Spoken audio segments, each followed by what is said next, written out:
আজ আমরা মাননীয় ডিআই সাহেবের কাছে একটা ডেপুটেশন দিতে এসেছি।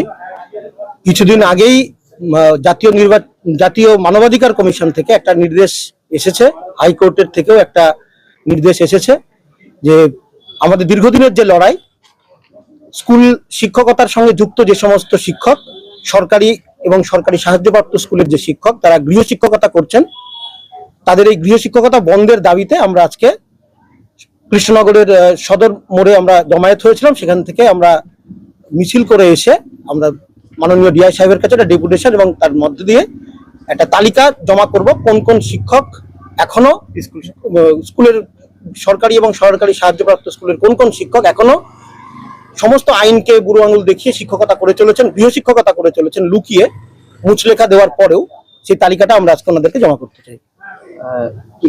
মূলত দাবিটা কি আছে? দাবি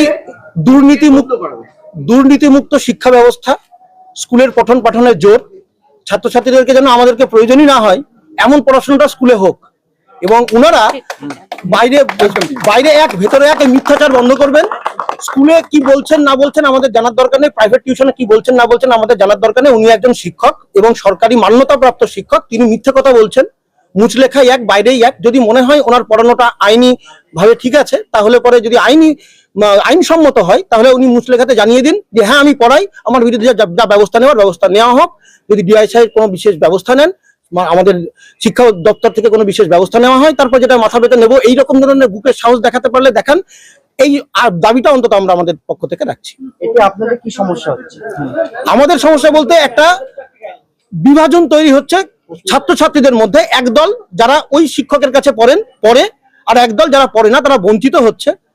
অযোগ্য বলছি না, কিন্তু অপেক্ষাকৃত পিছিয়ে পড়া ছাত্রছাত্রীদেরকে উন্নত করে তোলার বদলে কতিপয় ছাত্রছাত্রীদের থেকে মোটা মাইনা নিয়ে তাদেরকে প্রশ্ন লিক করা, তাদেরকে প্রজেক্টের বেশি নম্বর দিয়ে দেওয়া, এই ধরনের কার্যকলাপগুলো অনৈতিকভাবে স্কুলে ঘটে চলেছে। যে স্কুলে পড়াচ্ছি সেই স্কুলের ছাত্রছাত্রীদেরকে পড়াচ্ছি, এমনকি অনেকে এমন আছেন 2টো আড়াইটে বাজলেই তাদেরকে আর স্কুলে খুঁজে পাওয়া যাচ্ছে না, বাড়িতে চলে যাচ্ছে। এতে সামাজিক যে ব্যবস্থা তাতেও ক্ষতিগ্রস্ত হচ্ছে। অনেক ছাত্রছাত্রী আছে যারা স্কুলে যাচ্ছে না, ওই স্যারের কাছেই 2টোর সময় আড়াইটের সময় পড়তে যাচ্ছে, তার মানে তিনি স্কুল ফাঁকি দিয়ে বাড়িতে এসে পড়াচ্ছেন। এই ব্যবস্থাটা বন্ধ হোক। আপনারা কতজন আছেন?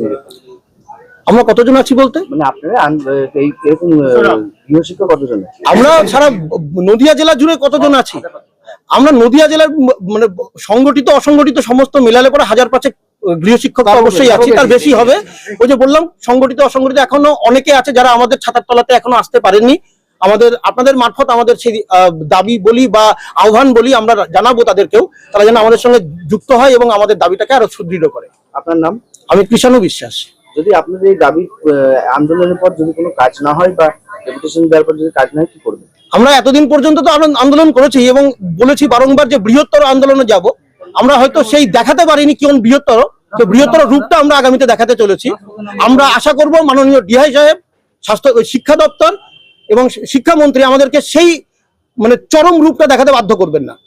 তৎকালীন তো ছিল মমতা ব্যানার্জি সরকার, তৃণমূলের সরকার ছিল, এখন বর্তমানে বিজেপি সরকার হয়েছে, সেই জায়গায় কি প্রত্যাশা করছেন? প্রত্যাশা বলতে উনি তো আমাদের বর্তমান মুখ্যমন্ত্রী মাননীয় শুভেন্দু অধিকারী মহাশয়, উনি বারংবার বলছেন আইনের শাসন হবে।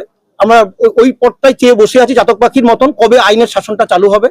আমরা আশা রাখছি আগামীতে খুব দ্রুতই সত্যি তথাকথিত ভাবে যেটা বলা হয়েছিল সেই আইনের শাসনটা ফিরবে। আপনার নাম? আমি কৃষাণু বিশ্বাস। আমি গৃহশিক্ষক কল্যাণ সমিতি, পশ্চিমবঙ্গ গৃহশিক্ষা কল্যাণ সমিতি নদিয়া জেলা কমিটির সহসভাপতি।